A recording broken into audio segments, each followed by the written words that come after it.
اب کیسا ہے؟ ڈاکٹرز کیا کہتے ہیں؟ وہ فروری کی آخری سوگوار شام تھی جب اس کی اسماعیل سے ایک مردانہ آواز ٹکرائی جو اس کے لیے شناسہ نہیں تھی۔ ڈاکٹرز کو کیا پتا، اللہ تو نہیں ہے وہ؟ مما جو اس کے قریب ہی بیٹھی تھی تنک کر بولی۔ وہ پھر اسے یاد آیا یہ داؤد انکل تھی، اس کی سسر۔ اوہ، میں شادی شدہ ہوں، اس نے حیرت سے سوچا تھا۔ میں کیوں بھول گیا تھا اپنا اور ریا کا تعلق، اور میں حاریہ کا شوہر ہوں۔ کتنی عجیب بات ہے۔ عظیم دیکھو، ڈاکٹرز تو اپنی جانب سے پوری کوشش کرتے ہیں۔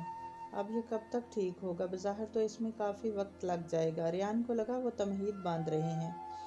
کھل کر کہو داؤد، انہوں نے بھی شاید محسوس کر لیا تھا۔ میں بیٹی کا باپ ہوں عظیم، اب یہ ٹھیک ہوتا ہے یا نہیں ہوتا، مگر میری بیٹی کی زندگی تو داؤ پر لگ گئی ہے نا۔ اس کو کہنے میں مشکل ہو رہی تھی۔ تم کہنا کیا چاہتی ہو؟ عظیم احمد آنکھیں سپوڑ کر انہیں تیکھی نظروں سے دیکھتے ہوئے کہنے لگے۔ دیکھو، اب پتہ نہیں وہ کب تک ٹھیک ہوگا، کتنے سال لگ جائیں گے، میں انتظار نہیں کر سکتا۔ عظیم احمد خاموشی سے انہیں دیکھتے رہے۔ اگر تمہارے بیٹے کی فرض کرو 2-3 سالوں بعد کومے میں ہی ڈیتھ ہوگی تو میری بیٹی کیا کرے گی؟ ریان نے نوٹ کیا تھا کہ انہوں نے خدا نخواستہ نہیں کہا، جو کہ انہیں کہنا چاہیے تھا۔ فار گاڈ سیک، میں اپنی بیٹی کو کب تک تمہارے بیٹے کے نام پر بٹھا سکتا ہوں؟ تم ہی بتاؤ۔ یہ ٹھیک ہو جائے گا داؤد۔ عظیم احمد کو اس کی بات سے سخت صدمہ ہوا تھا۔ کب عظیم؟ 10 سال بعد، 15 سال بعد؟ کب اور کیا؟ اتنی دیر میری بیٹی گھر بیٹھی رہے گی؟ اس میں میری بیٹی کا کیا قصور ہے؟ حاریہ کو خلا چاہیے۔ اب کہ داؤد قدرے مدھم لہجے میں کہنے لگے۔ وہ تمہارے سامنے پڑا ہے بستر پر، مانگو اس سے خلا۔ عظیم احمد چیخے۔ 2 ماہ برداشت نہیں کر سکی تمہاری بیٹی؟ وہ کیوں برداشت کرے؟ اس کا کیا قصور ہے؟ تو ریان کا کیا قصور تھا؟ مجھے نہیں پتا، مگر میں اب حاریہ کی شادی کہیں اور کرنا چاہتا ہوں، داؤد صاحب نے دو ٹوک انداز میں کہا۔ وہ جب تک ہوش میں نہیں آئے گا طلاق نہیں دے سکتا۔ آپ سمجھنے کی کوشش کریں داؤد بھائی، رانیہ نے مداخلت کی۔ مجھ پر میری بیوی اور بیٹی کا بہت پریشر ہے۔ آپ میری بات سمجھنے کی کوشش کریں بھابھی، وہ شکستہ لہجے میں بولے۔ انکل، ایک کام ہو سکتا ہے۔ علی نے زبان کھولی، جس سے ریان کو پتا چلا کہ وہ بھی کمرے میں موجود ہے۔ آپ کچھ عرصہ انتظار کریں اور اس دوران ریا کے لیے رشتہ بھی تلاش کرنا شروع کر دیں۔ 1.5 سال تک تو یہ ٹھیک ہو جائے گا، پھر جیسے ریان اور ریا چاہیں گے ویسا ہی ہوگا۔ میں سوچوں گا، داؤد صاحب نے نیم رضامندی سے کہا تھا۔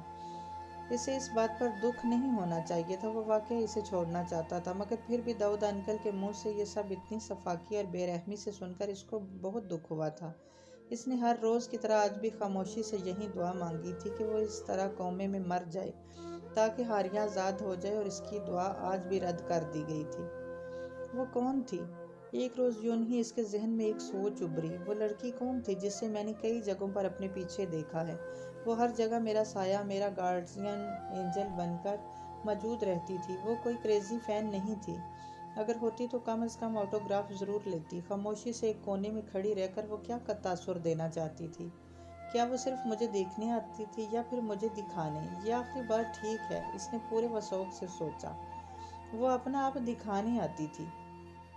اگر وہ کوئی فین ہے تو اسے یوں اتنے سال میرا پیچھا نہ کرتی۔ کاش میں ایک دفعہ اس سے پوچھ لیتا، صرف ایک دفعہ، کہ تم کون ہو اور کیوں بار بار میرے راستے میں آ جاتی ہو۔ کاش وہ مجھ سے میری شادی کے دن سے پہلے ملتی اور مجھ سے بات کرتی۔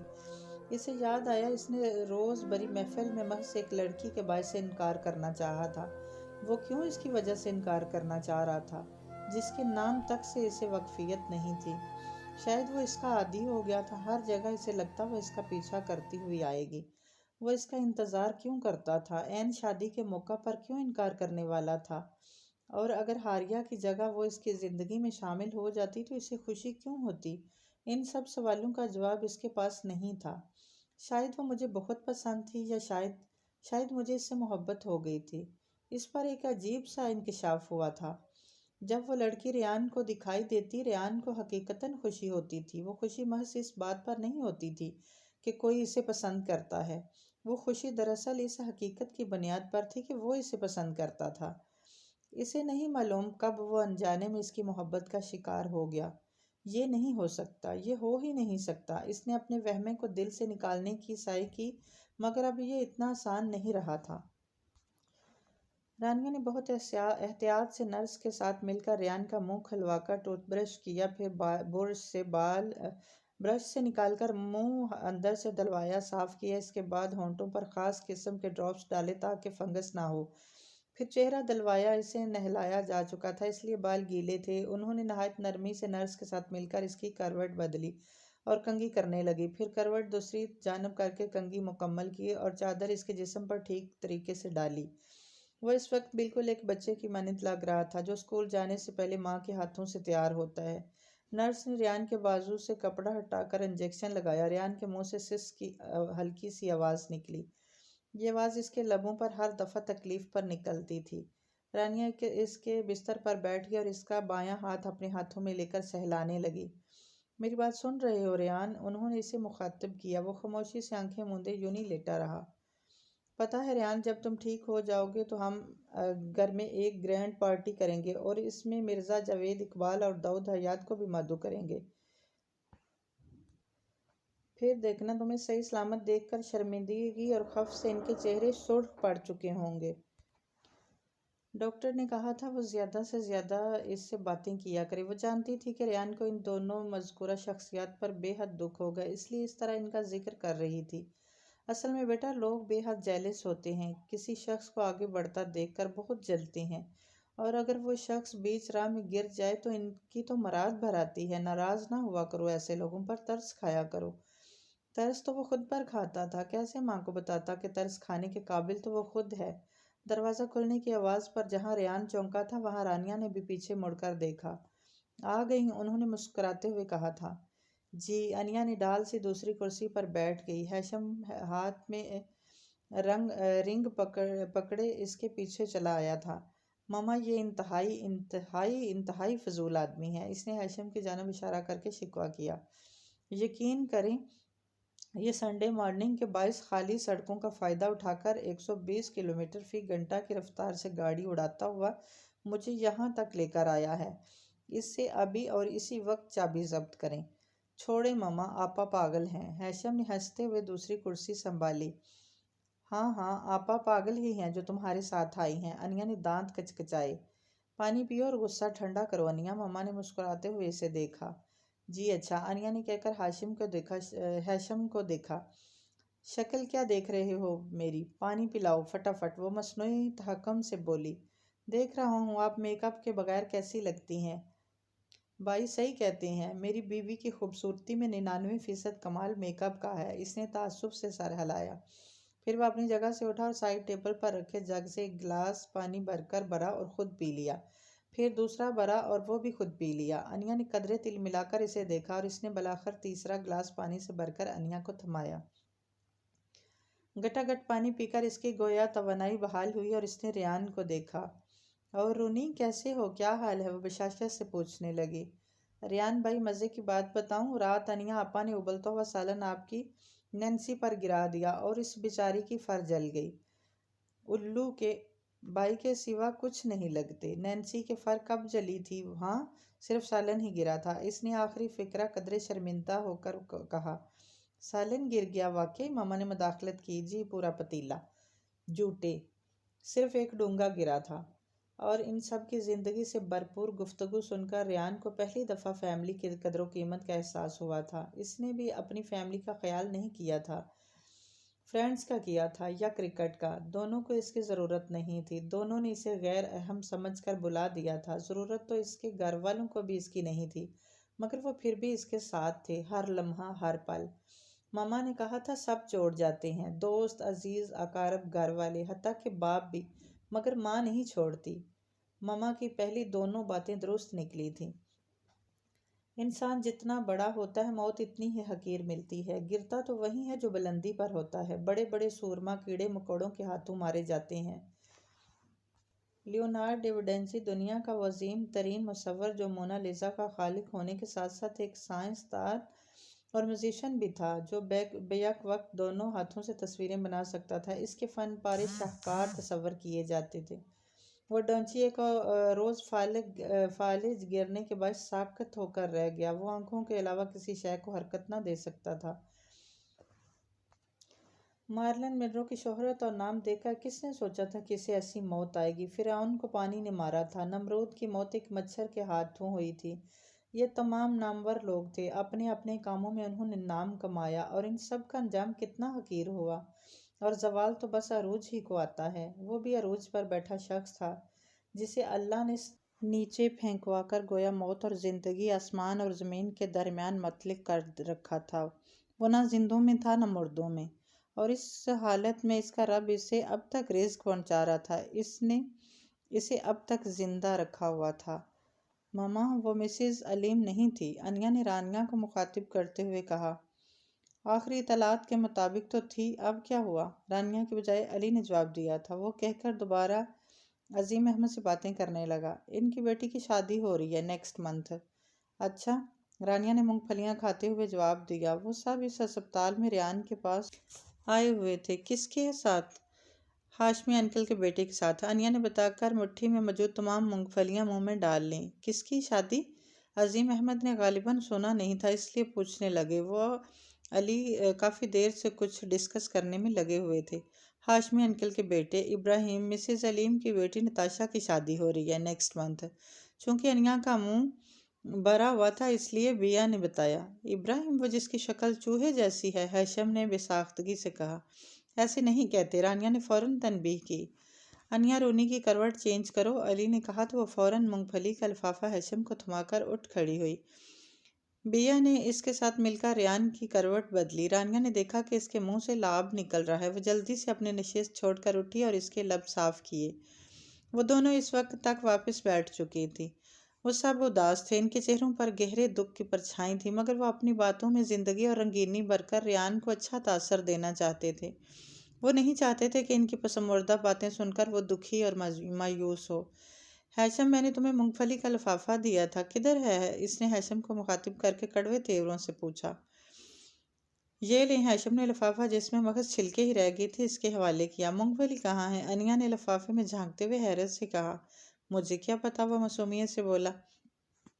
سیدھی طرح نکالو، انیا نے اسے لتاڑا، ورنہ میں علی کو بتاتی ہوں۔ اچھا، لے لیں۔ اس نے جلدی جلدی ساری مونگ پھلی نکال کر اس کے حوالے کر دی۔ علی والی دھمکی ہمیشہ کارگر ثابت ہوئی تھی۔ انیا، علی نے اسے پکارا۔ وہ اور ڈیڈ قدرے فاصلے پر بیٹھے تھے۔ ہاشمی انکل کے بیٹے کی شادی کا کارڈ آیا ہے جو نیکسٹ ویک ہے۔ انہوں نے ہوں کہتے ہوئے اس بات پر غور نہیں کیا تھا کہ علی نے نیکسٹ منتھ کی بجائے نیکسٹ ویک کہا ہے۔ اس وقت ان سب گفتگو سنتے ہوئے ریان کا بے انتہا دل چاہا تھا کہ وہ علی کی بات کاٹ کر تصحیح کرے۔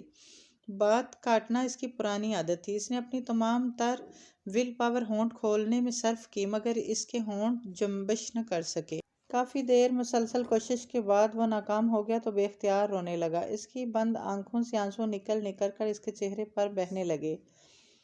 ایک دم اطراف میں خاموشی چھا گئی۔ اسے لگا کسی نے اس کا ہاتھ تھاما ہے۔ ریان، وہ علی کی تحیر بھری آواز تھی۔ کیوں رو رہے ہو؟ فار گاڈ سیک رونی، تم بالکل ٹھیک ہو جاؤ گے، پلیز مت رو، دیکھو ہم ہیں نا تمہارے ساتھ، تم بالکل ٹھیک ہو جاؤ گی۔ علی کی سمجھ میں نہیں آ رہا تھا وہ کیا کرے۔ وہ بستور روتا رہا۔ بیا بار بار اس کے آنسو صاف کر رہی تھی جو بار بار پلکوں کے بند توڑ کر بہہ نکلتے۔ علی نے بے چارگی اور بے بسی سے رانیہ کی جانب دیکھا۔ وہ نہیں سمجھ سکتا تھا کہ ریان کے پاس قدرت نے تاثر دینے کی بس ایک طاقت چھوڑی تھی، اور وہ تھی آنسوؤں کی۔ جب تک رانیہ بولتی رہتے اسے تنہائی کا احساس قدرے کم ہوتا، مگر جب وہ سو جاتی تو اسے اپنے ارد گرد چھائے اندھیرے میں اضافہ ہوتا ہوا محسوس ہوتا۔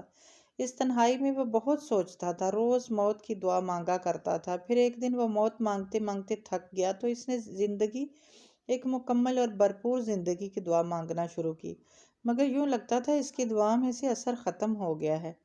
ہر انسان مصیبت کے وقت اپنا کوئی ایسا گناہ، کوئی ایسی خطا یاد کرتا ہے جو اس سے سرزد ہوئی ہو، جس کے نتیجے میں اسے اس آزمائش میں مبتلا کر دیا گیا ہو۔ اس نے یاد کرنے کی کوشش کی، اس نے زندگی میں کب کس کا دل دکھایا، کب کس کا برا چاہا جو اس کے ساتھ ایسا ہوا۔ وہ پھر ایک دم ہی اسے یاد آ گیا، وہ دبلا پتلا سا لڑکا جس کے کپڑوں کو برف پر پھینکوا کر اس نے 2 روز 3 گھنٹے وہاں کھڑے رہنے پر مجبور کر دیا تھا۔ شاید اس لڑکے نے اسے بددعا دی ہو، مگر نہیں، اس نے تو اس کو اگلے جمعہ بلا کر پلے میں کاسٹ بھی کر لیا تھا۔ کیا اس نے اس لڑکے کو فیور دا کر معاملہ برابر نہیں کر دیا تھا؟ آنیسٹلی ریان، آج ایک بات تو مجھ پر بالکل کلیئر ہو گئی ہے، انیا نے کرسی کھینچ کر بیٹھتے ہوئے کہا۔ یہ کہ تمہارا بھائی پاگل ہے، ایک دم پاگل۔ اس کا لہجہ دو ٹوک تھا، وہ بالکل ابھی آئی تھی۔ ریان کو اس کے انداز پر ہنسی آئی تھی، مگر وہ ہنس نہیں سکتا تھا۔ اب اس سے مسکراہٹ اور کہکے چھین کر اس کو صرف آنسو بخش دیے گئے تھے۔ کیوں؟ کیا ہو گیا؟ رانیہ نے سیب کاٹتے ہوئے انیا سے استفسار کیا، جو ابھی آئی تھی۔ ماما، آپ اس کو پاگل پن نہیں کہیں گی تو اور کیا کہیں گی؟ میں کہاں اتنا سوتی ہوں، رات بس 10 بجے سوتی ہوں اور صبح 9 بجے اٹھ جاتی ہوں۔ لو بلا، کوئی تک ہے؟ نہیں، یہ تو بڑی غلط بات ہے۔ بالکل ٹھیک کہہ رہی ہو، علی واقعی پاگل ہے، انہوں نے ہمدردی سے کہا۔ انیا کے ہاتھ بڑھا کر سیب کی ایک کاش اٹھائی اور منہ میں رکھتے ہوئے کہنے لگی، اور سناؤ ریان، کیا حال چال ہے؟ یکدم وہ خاموش ہو گئی۔ ریان کو اس کی خاموشی کی وجہ سمجھ نہیں آئی۔ ماما، چند لمحوں بعد انیا کی تحیر بھری آواز اس کی سماعتوں سے ٹکرائی۔ ریان کے بال۔ شش! ماما نے اسے ٹوکا اور آنکھوں میں کوئی اشارہ کیا تو وہ خاموش ہو گئی۔ وہ اس کے بالوں کے متعلق کیا کہہ رہی تھی؟ کیا ہوا اس کے بالوں کو؟ اس کو اپنے اندر ایک عجیب سی بے چینی محسوس ہوئی۔ اتنے میں دروازہ کھلا اور علی نے اندر قدم رکھا۔ وہ انیا کو گاڑی سے اتار کر خود اسے پارک کر رہا تھا، اسی لیے دیر ہو گئی تھی۔ السلام علیکم ماما۔ وہ بیٹھنے کی بجائے دیوار سے ٹیک لگا کر کھڑا ہو گیا۔ وعلیکم السلام، ماما نے جواب دیا تو اس نے ریان کو یہ جانتے ہوئے بھی کہ وہ جواب نہیں دے گا سلام کیا۔ ماما، وہ کچھ کہنے ہی لگا تھا کہ انیا نے ہونٹوں پر انگلی رکھ کر اسے خاموش رہنے کو کہا، تو وجہ سے سمجھ کر بات بدل گیا۔ بیا بہت ضد کرتی ہے، اس کے ایگزامز چل رہے ہیں، مگر وہ چاہتی ہے کہ روز ریان کے پاس آئے۔ 2 دن بعد اس کا پیپر ہے، مگر وہ مجھے صبح سے کہہ رہی ہے کہ رات کو اسے ایک چکر لگوا لوں۔ ابھی تو نہیں لایا، رات کو لے آؤں گا، علی بتا رہا تھا۔ ریان کو یاد آیا کہ اس کے پاس اپنی فیملی کو دینے کے لیے بہت کم وقت ہوتا تھا، اور جہاں تک ہیشم اور بیا کا تعلق تھا تو ان دونوں کو وہ ابھی بچہ خیال کرتا تھا۔ ایج ڈفرینس ہونے کے باعث اس کی ان دونوں سے اتنی خاص دوستی نہ تھی، اور آج وہیں بہن بھائی اس کے لیے تڑپ رہے تھے۔ میں کتنا بدقسمت انسان ہوں، جس کی ساری زندگی نے قدر نہیں کی، وہ آج میرے کتنے کام آ رہے ہیں، اس نے ازردگی سے سوچا تھا۔ بھائی ذرا اٹھ کر دیکھیں تو کون آیا ہے۔ شام کو علی بیا کو لے کر آیا تھا، اور وہ یقیناً اپنے ہمراہ کسی اور کو بھی لائی تھی۔ پلیز بھائی آنکھیں کھولے نا۔ اس نے آگے بڑھ کر ریان کا ہاتھ تھاما اور دھیرے سے ہلایا، گویا وہ اسے نیند سے اٹھا رہی ہو۔ ریان نے اس وقت بے حد شدت سے اس قومے کو ٹوٹنے کی دعا کی تھی۔ ریان، کسی نے جھجکتے ہوئے کہا تھا۔ ریان اس آواز کو پہچان نہیں پایا تھا۔ How are you Ryan? وہ دوبارہ ہچکچاتے ہوئے بولا۔ ریان کو آواز بالکل بھی یاد نہ تھی۔ بتاؤ تو صحیح، کون ہو؟ ماما نے ہلکی سی سرگوشی میں بولنے والے کو کہا۔ میں جبرائیل ہوں ریان، اس نے اردو میں کہا، اور ریان کے سینے میں ایک ہوک سی اٹھی تھی۔ جبرائیل، میرین کا بیٹا۔ اسے میرین بے حد یاد آئی۔ بھائی آپ ضرور حیران ہو رہے ہوں گے کہ جبرائیل کو اردو کس نے سکھائی ہے نا؟ بیا نے دبے دبے جوش سے پوچھا۔ میں بتاتی ہوں، میں نے سکھائی ہے، انیا فوراً بول اٹھی۔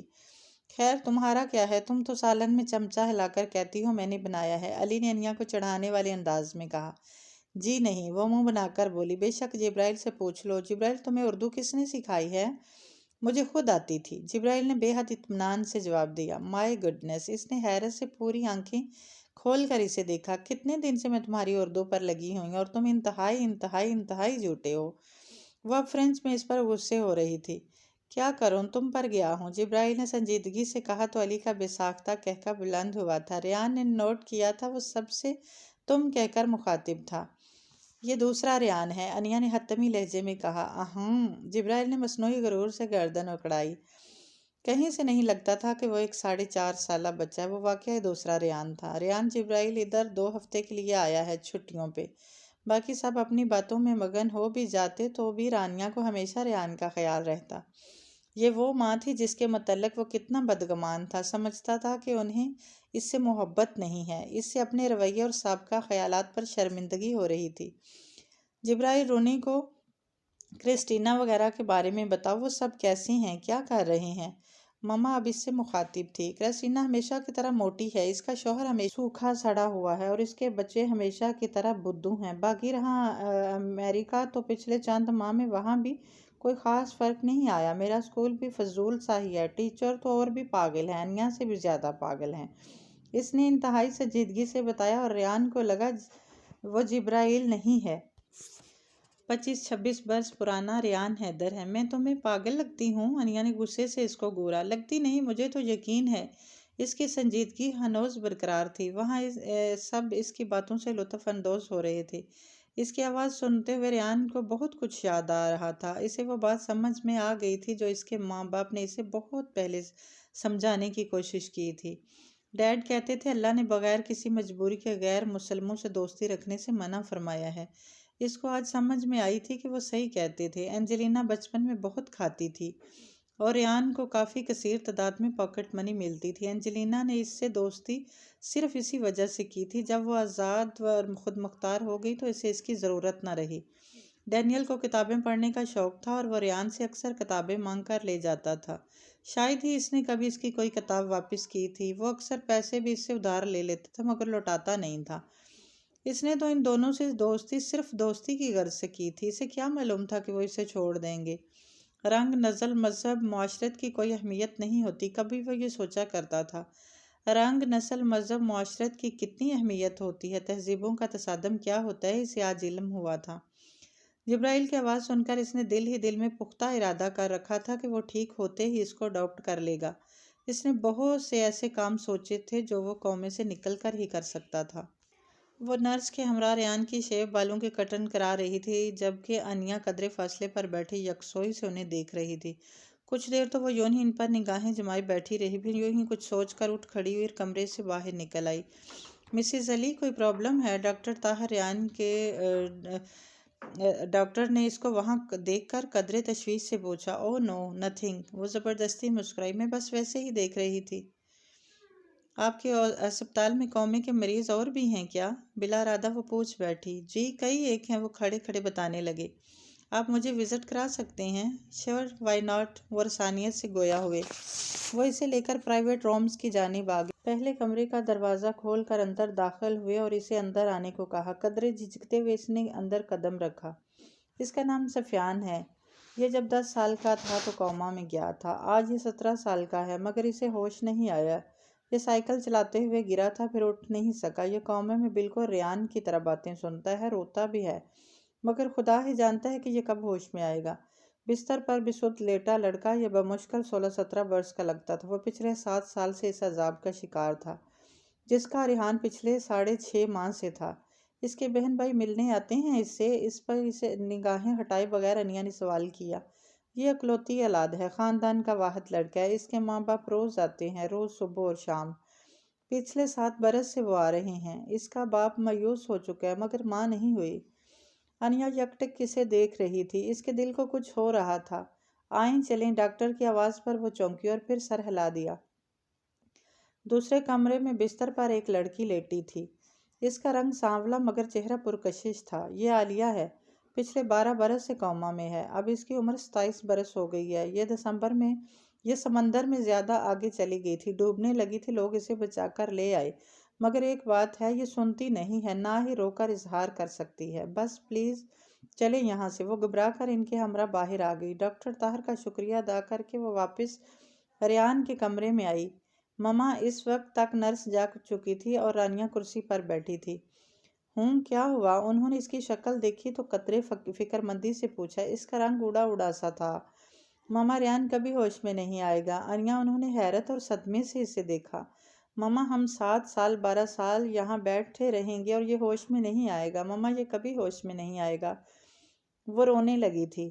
انیا کیا ہو گیا ہے تمہیں؟ یہ کیوں ہوش میں نہیں آئے گا؟ انہوں نے انیا کے قریب جا کر اس کے کندھوں سے تھاما۔ مما وہ روتے ہوئے بتانے لگی، میں نے یہاں ایسے پیشنٹ دیکھے ہیں جو 7 سال اور 12 سال سے ہوش نہیں آئے۔ یہ بھی نہیں آئے گا اور ہم ساری زندگی اس کی کھلی آنکھیں دیکھنے اور آواز سننے کی خواہش لیے تڑپتے رہیں گے۔ ماما اللہ نے ہمارے ساتھ اچھا نہیں کیا ہے۔ انیا ایسے نہیں کہتے، تم کیوں نا امید ہو؟ میں اتنی دعا کرتی ہوں اس کے لیے، اللہ ماؤں کی دعا ہمیشہ سنتا ہے۔ انیا نے بے یقینی سے انہیں دیکھا اور آنسو پونچھنے لگی۔ آج پہلی دفعہ رانیہ اس کو چھوڑ کر گھر گئی تھی۔ پیچھے نرس اس کے پاس بیٹھی رہی تھی۔ سننا، محسوس کرنا اور سونگھنا، اپنی ان تینوں حسیات کے باعث اس نے اپنے ارد گرد لوگوں کو پہچاننا شروع کر دیا تھا۔ قدرے کرخت ہاتھوں والی نرس شگفتہ تھی جبکہ چھوٹے اور نرم ہاتھوں والی شمائلہ تھی۔ یہ دونوں اس کی نرسیں تھیں۔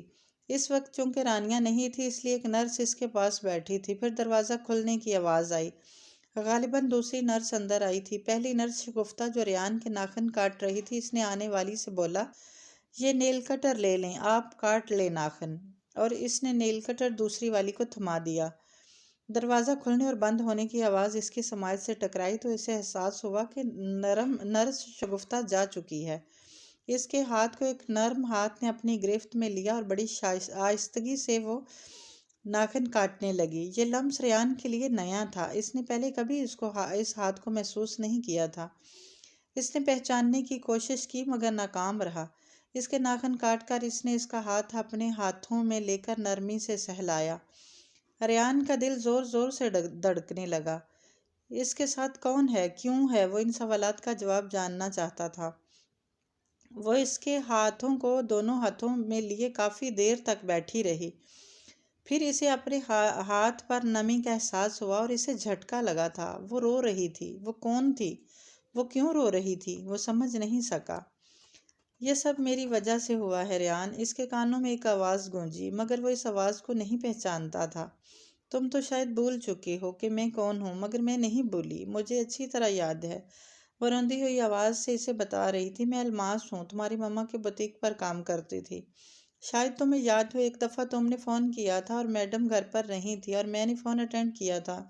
تم بور ہو رہے تھے اور چاہتے تھے کہ میں تم سے بات کروں، اور میں نے بات کی تھی۔ پھر کتنے ہی دن ہم فون پر بات کرتے رہے تھے۔ ہم نے کتنی باتیں شیئر کی تھی۔ تم پاکستان آئے تو تم نے مجھے ایک رنگ گفٹ کی جس پر اسپینش میں آئی لو یو لکھا ہوا تھا۔ ہر بات میں پہل تمہاری طرف سے ہوئی تھی ریان۔ پھر بھی چند دنوں بعد تم نے مجھے اتنی باتیں سنا کر میری ذات کو نشانہ بنا کر مجھے چھوڑ دیا۔ تم بھلے مجھے چھوڑ دیتے مگر اتنی باتیں تو نہ کہتے، میرے وجود کو کچوکے تو نہ لگاتے۔ اور اسی وقت میں نے سوچا تھا، اس دن میں بے بس تھی تو کبھی تم بھی ہوگے۔ میں نے تمہارے لیے اتنی بد دعائیں کی تھی، پھر اسی پر قناعت نہیں کی بلکہ میں نے تمہارے خلاف پورا ایک منصوبہ تیار کر لیا تھا۔ تم کرکٹ میں میری سفارش سے سلیکٹ ہوئے تھے، پھر تمہارے خلاف اخبارات میں خبریں میں نے لگوائی تھی۔ میں نے بہت کچھ کیا، میں ہر جگہ تمہارے ساتھ ہوتی تھی۔ تم نے مجھے نوٹ بھی کر لیا تھا، یہی میں چاہتی تھی، مگر کبھی کبھی ہر منصوبہ خاک میں مل جاتا ہے۔ میرے ساتھ بھی یہی ہوا۔ میں تمہاری شادی پر تمہاری اس طرح ذلیل کروانا چاہتی تھی جیسے تم نے کبھی مجھے کیا تھا، مگر قسمت الٹ گئی، تمہارا نکاح ہو گیا اور گویا سب کچھ ختم ہو گیا۔ میں ہار گئی، میں قسمت سے نہ جیت سکی، میرا سب کچھ ختم ہو گیا۔ پھر اگلے دن مجھے نیوز کے ذریعے تمہارے متعلق پتہ ہوا۔ مجھے لگا میری بد دعا قبول ہو گئی ہے، تمہیں میری آہ لگ گئی ہے، مگر بدلہ لینے والے کبھی خوش نہیں رہتے۔ میں بھی خوش نہیں ہوں۔ میں نے تمہارے لیے بد دعا کی مگر میں نے یہ کبھی نہیں چاہا تھا کہ تمہاری یہ حالت ہو۔ تم نے میرے ساتھ بہت برا کیا تھا، میری روح تک چھلنی کر دی تھی، میرا رد عمل فطری تھا، مگر آج تمہیں اس حال میں دیکھ کر میں بہت دکھی ہوں۔ میں سب کچھ بھول گئی ہوں، اگر ہو سکے تو مجھے معاف کر دینا۔ ریان کی بند آنکھوں سے آنسو بہہ رہے تھے۔ جس نے ترحم سے ان آنسوؤں کو دیکھا۔ تم مت رو ریان، تم میری وجہ سے اس مصیبت کا شکار ہوئے ہو نا، میں تمہارے لیے دعا کروں گی، تم انشاءاللہ بالکل ٹھیک ہو جاؤ گے۔ وہ رکی اور اپنے آنسو پوچھنے لگی، ایک امانت تھی میرے پاس تمہاری۔ اس نے اپنی انگلی سے وہ سلور رنگ اتاری، یہ میں تمہیں واپس کر رہی ہوں۔ اس نے وہ انگوٹھی ریان کے دائیں ہاتھ کی تیسری انگلی میں پہنا دی۔ چند لمحے وہ اس کا چہرہ تکتی رہی، پھر دھیرے سے بولی، تم سے نفرت کی ہی نہیں جا سکتی ریان۔ آگے بڑھ کر قدرے جھجکتے ہوئے اس نے اس کے ماتھے پر اپنا ہاتھ رکھا اور نم آنکھوں سے اسے دیکھا۔ خدا حافظ ریان، وہ کہہ کر مڑی اور دروازے کی جانب بڑھ گئی۔ ریان کا دماغ جو ایک عجیب سی سوتی جاگتی کیفیت میں تھا، اس لمحے بیدار ہوا تھا۔ صرف اس لڑکی کو روکنے کے لیے اس کی پلکیں جو پچھلے 6.5 ماہ سے بند تھیں، اس وقت ایک دوسرے سے جدا ہوئی تھیں۔ جس لمحے اس کی آنکھوں نے طریقے سے روشنی کا سفر کیا تھا، وہ اپنے پیچھے دروازہ بند کر کے جا چکی تھی۔ اس نے پلکیں چپکائی اور روشنی درنگوں سے سجی حقیقی دنیا کو دیکھنے کی سعی کی۔ وہ 6.5 ماہ بعد کومے سے نکل کر تاریکی کے پردوں کو چیر کر روشنی میں آیا تھا، مگر وہ ٹھیک سے دیکھ نہیں پا رہا تھا۔ اس کی آنکھیں ٹھیک سے کھل نہیں رہی تھی، وہ منظر دھندلا سا رہا تھا۔ کمرہ خالی تھا اور وہ جا چکی تھی۔ اس نے چیخنا چاہا، بالکل ایسے جیسے 6.5 ماہ قبل سیڑھیوں کے دہانے پر زمین پر گرے خون میں لت پت ہوئے چلانا چاہا تھا، مگر آواز نے اس کا ساتھ نہیں دیا تھا۔ آواز نے آج بھی اس کا ساتھ نہیں دیا تھا۔ اس دفعہ جب اس کا ذہن تاریکی سے نکلا تو وہ سوتی جاگتی کیفیت گویا ختم ہو گئی تھی۔ وہ پوری طرح بیدار ہو کر آنکھیں کھول رہا تھا۔ ریان کوئی اسے پکار رہا تھا۔ اس نے پلکیں چپکائی تو منظر بالکل صاف تھا۔ وہ اسپتال کا ایک وسیع اور کشادہ پرائیویٹ روم تھا۔ اس کے بیڈ کے کنارے ایک لڑکی بیٹھی تھی۔ اس کی آنکھوں کو کھلتا دیکھ کر وہ خوشی سے بحال ہوئی، اس کی جانب بڑھی۔ کرسی سے اٹھ کر ایک دوسری عورت بھی اس کی طرف لپکی تھی۔ ریان ان دونوں کو نہیں جانتا تھا۔ ریان کیسے ہو؟ ٹھیک ہو؟ لڑکی نے والہانہ انداز میں اس کا ہاتھ دبایا۔ بیٹا تم ٹھیک ہو نا؟ بتاؤ نا۔ دوسری عورت کے چہرے سے بھی بے پایاں خوشی چھلک رہی تھی۔ وہ خالی خالی نگاہوں سے انہیں دیکھتا رہا۔ ریان بولو، اس لڑکی نے ہمت بندھانے والے انداز میں کہا۔ جاؤ ڈاکٹر کو بلاؤ۔ دوسری عورت نے لڑکی کو مخاطب کیا تو سر ہلاتے ہوئے فوراً اٹھ کھڑی ہوئی اور ڈاکٹر کو بلانے چلی گئی۔ میں کہتی تھی نا کہ میرا بیٹا ضرور ہوش میں آئے گا، مجھے اللہ پر یقین تھا، وہ عورت اس کے چہرے پر ہاتھ رکھے کہہ رہی تھی۔ اتنے میں وہ لڑکی ڈاکٹر کو لے آئی۔ ریان آپ کو دکھائی دے رہا ہے؟ ڈاکٹر طاہر نے اس سے دریافت کیا۔ وہ اس طرح خالی خالی نظروں سے اس کو تکتا رہا۔ ریان بولو بیٹا، اس کو خاموش پا کر اس عورت نے کہا۔ ریان لب کھولے۔ میں اس کے منہ سے الفاظ نہیں نکل رہے تھے۔ یہ ایسے کیوں بول رہا ہے؟ لڑکی نے پریشانی سے ڈاکٹر سے پوچھا، اور اس وقت اسے یاد آیا کہ وہ لڑکی انیا ہے اور وہ عورت اس کی ماں تھی۔ یہ میرا خیال ہے ابھی ٹھیک سے بول نہیں پائے گا، لیکن ہو سکتا ہے اسپیچ تھراپی کے بعد بولنے لگے یا اپنے جسم کو حرکت دے سکے گا نا؟ رانیہ نے فکر مندی سے استفسار کیا۔ ڈاکٹر نے ریان کو ابھی یہ حرکت نہیں کر سکے گا، مگر فکر نہ کریں، اللہ بہتر کرے گا۔ ڈاکٹر نے انہیں تسلی دی، پھر نرس کو چند ہدایات دے کر کمرے سے چلے گئے۔ ریان میں کون ہوں؟ مجھے پہچانتے ہو؟ انہوں نے دھیرے سے اس کا بایاں ہاتھ اپنے دونوں ہاتھوں میں لے کر پیار سے چوما۔ وہ تھکی تھکی نگاہوں سے اسے دیکھنے لگا۔ وہ پہلے سے بے حد کمزور ہو گئی تھی۔ ان کی آنکھوں کے گرد گہرے حلقے اور کافی لکیریں ریان کو بغیر دقت کے دکھائی دے رہی تھی۔ بولو بیٹا، بات کرو، انہوں نے اسے چمکارتے ہوئے کہا۔ ماں گوں گاں وہ بول نہیں پا رہا تھا۔ اس کے جسم کی بہترین شے سے چھن گئی تھی۔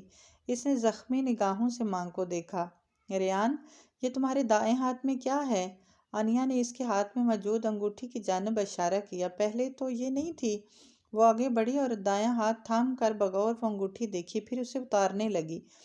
ایک دم ہی ریحان چیخنے لگا۔ وہ زور زور سے نفی میں ہلانے لگا۔ انیا نے حیرت زدہ ہو کر اسے دیکھا۔ وہ زور زور سے چیخ رہا تھا۔ اس کے منہ سے عجیب و غریب آوازیں نکل رہی تھیں۔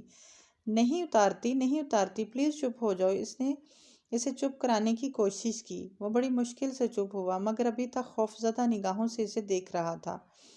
یوں محسوس ہو رہا تھا جیسے مرزا جاوید نے اسے ٹھیک لاش کہا تھا۔ وہ واقعی ان چلتے پھرتے ہنستے بولتے انسانوں کے درمیان ایک لاش ہی تھا۔ اس نے آنکھیں بند کر لی۔ وہ کسی کو دیکھنا، کسی کو سننا نہیں چاہتا تھا۔ ڈاکٹرز اور نرسوں نے بمشکل پیٹیوں سے جکڑ کر اسے ایک تختہ نما شے کے ساتھ لگا کر کھڑا کیا تھا تاکہ اس کا جسم لڑک نہ جائے۔ تقریباً 50 سیکنڈ اسے کھڑا رکھا گیا، پھر واپس بستر پر لٹا دیا گیا۔ وہ اٹھ کر بیٹھ نہیں سکتا تھا۔ معائنہ پر آئے فزیشین نے اس کا ہاتھ پکڑ کر اسے بیڈ پر بٹھایا اور گنتی کرنے لگا۔ بمشکل 5 سیکنڈ بعد ہی ریان کے چہرے پر تکلیف کے آثار دکھائی دیے تو انہوں نے آہستگی سے اسے دوبارہ لٹا دیا۔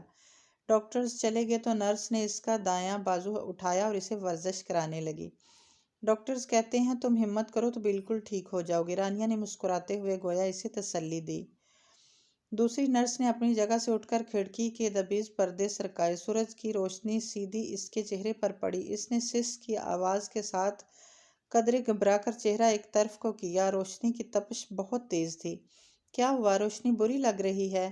رانیہ نے محبت سے گندے لہجے میں کہتے ہوئے اس کے چہرے کو دیکھا، جو روشنی کے باعث بے حد سنہری لگ رہا تھا۔ ریان نے بچوں کی اسی معصومیت سے سر اسبات میں ہلا دیا۔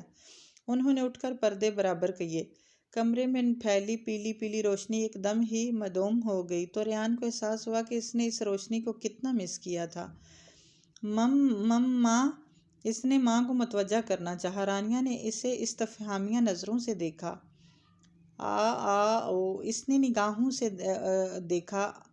اس نے آنکھوں سے کھڑکی کی جانب اشارہ کیا۔ انہوں نے کھڑکی کو دیکھا۔ اب بھی روشنی آ رہی ہے؟ نہ، اس نے نفی میں سر ہلایا۔ وہ کہنا چاہتا تھا کہ پردے سامنے سے ہٹاؤ، روشنی تنگ کر رہی ہے۔ انہوں نے دوبارہ پوچھا۔ اس نے زور سے نفی میں سر ہلایا۔ او ماں، پردہ ہٹاؤں؟ ہاں۔ اس نے فوراً اثبات میں گردن ہلائی۔ نرس نے آگے بڑھ کر دوبارہ پردے ہٹا دیے۔ روشنی ایک دفعہ پھر اس کے چہرے پر پڑی تھی، مگر اب اسے وہ اتنی بری نہیں لگ رہی تھی۔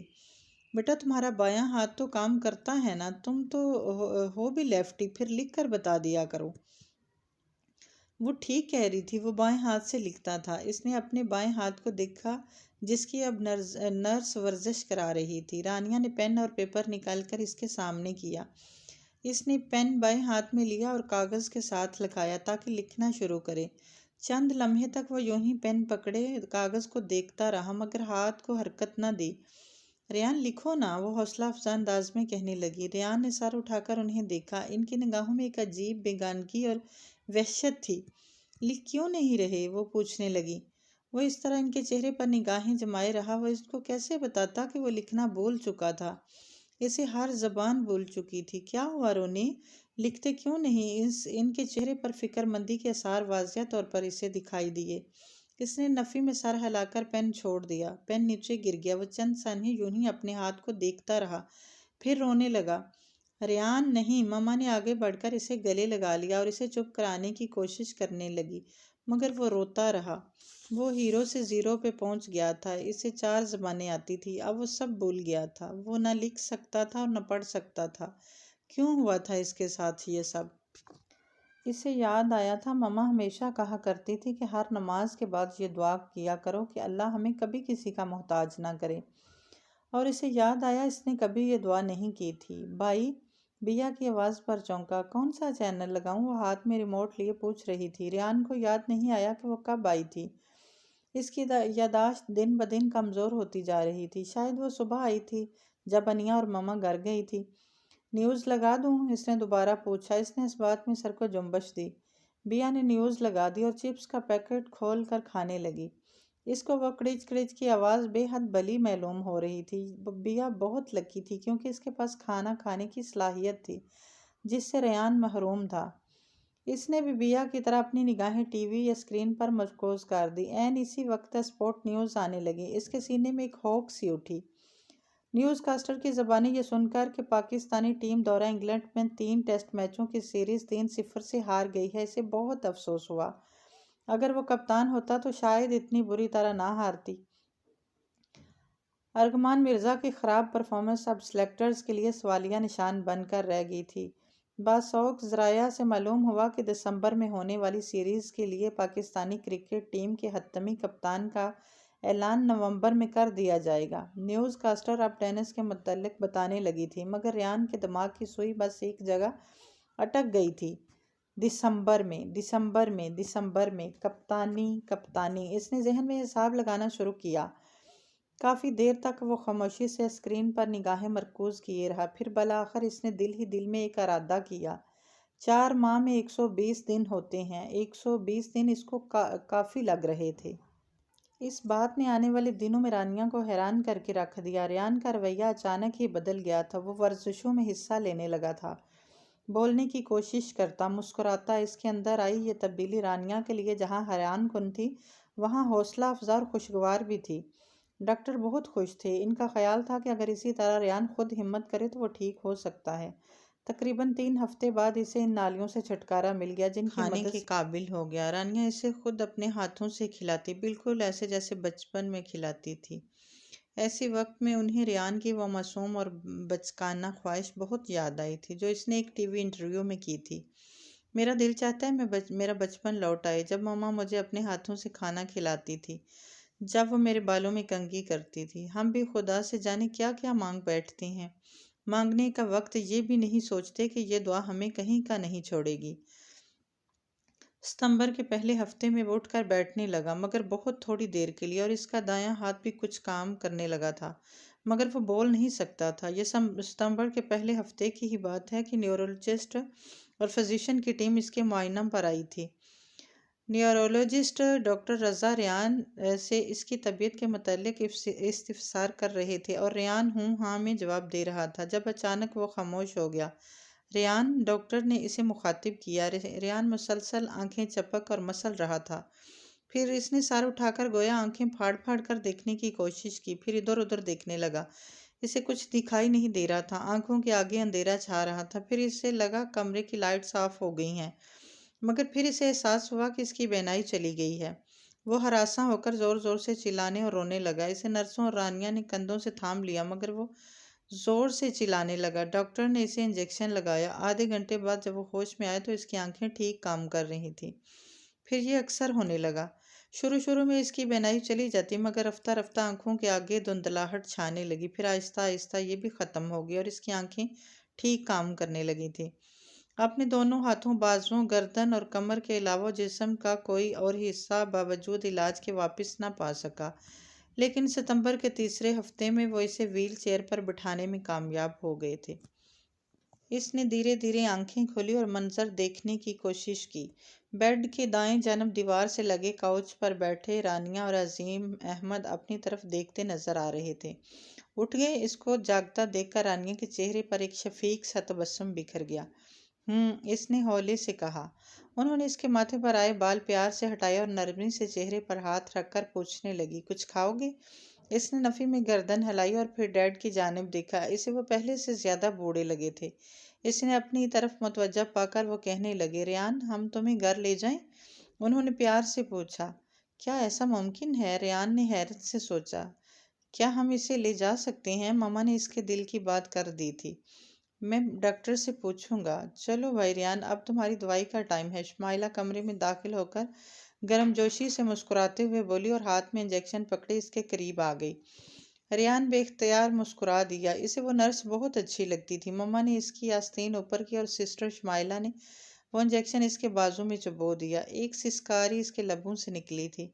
سسٹر، ہم سوچ رہے ہیں ریحان کو گھر لے جائیں، رانیہ نے کہا تو اس نے تائیدی انداز میں سر ہلایا۔ مگر آپ لے تو جا سکتے ہیں، مگر ساتھ میں آپ کو 24 گھنٹے کی مسلسل لک آفٹر کے لیے نرس بھی ساتھ رکھنی پڑے گی۔ ماں، اس نے اپنے ہاتھ سے قریب بیٹھی رانیہ کا گھٹنا ہلایا۔ اس نے نرس کی جانب اشارہ کیا۔ کیا؟ وہ سمجھ نہیں پائی تھی۔ گگ۔ وہ مسلسل سسٹر کی جانب اشارہ کر رہا تھا۔ میم، میرا خیال ہے یہ چاہتا ہے کہ میں اس کے ساتھ بھی گھر پر بھی اس کا خیال رکھوں، ہے نا ریان؟ شمائلہ نے مداخلت کی۔ ریان نے فوراً اس بات میں سر ہلا دیا۔ چلو ٹھیک ہے، ہم شمائلہ کو بھی ساتھ لے چلیں گے، اوکے؟ رانیہ نے مسکراتے ہوئے ریان کو دیکھا۔ اس کی آنکھوں میں جگنو چمکنے لگے تھے۔ اس نے بچوں کی طرح مسکراتے ہوئے گردن کو جنبش دی۔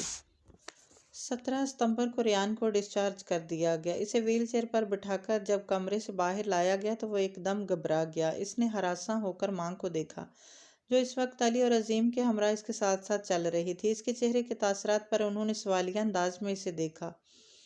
وہ انہیں وہ نہیں سمجھا سکتا تھا جو وہ محسوس کر رہا تھا۔ 9.5 ماہ وہ ایک کمرے میں محدود ہو کر رہ گیا تھا۔ 9.5 ماہ بعد وہ اس جیل سے نکلا تھا۔ اسے رہائی ملی تھی اور اتنے طویل عرصے کے بعد حقیقی چلتی پھرتی بھاگتی دوڑتی دنیا کو دیکھ کر اسے احساس ہو گیا تھا کہ اس نے کیا مس کر دیا ہے۔ وہ حیرت سے لوگوں کو چلتے پھرتے دیکھ رہا تھا۔ دنیا تو ویسی ہی تھی۔ اس نے ادھر ادھر نگاہیں دوڑا کر وہ دکھ محسوس کرنے کی کوشش کی، وہ فرق جانچنے کی کوشش کی جو اس کی معذوری سے دنیا میں آیا تھا، مگر اسے اس تلخ حقیقت کا ادراک کرنا ہی پڑا کہ 6 ارب کی دنیا میں سوائے ان کے گھر والوں کے کسی کو اس کی فکر نہیں تھی۔ لیکن دنیا بہت تبدیل ہو گئی تھی۔ اسے سب کچھ بہت فاسٹ لگ رہا تھا۔ پلیٹ فارم پر کھڑے شخص کو گاڑی کی رفتار بہت تیز لگتی ہے اس شخص کی نسبت جو گاڑی میں سوار ہوتا ہے۔ تمام انسان ریل گاڑی میں سوار ہوتے ہیں، مگر بعض لوگوں کو قدرت نیچے پٹری پر پھینک دیتی ہے۔ ریان حیدر بھی انہی لوگوں میں ایک تھا۔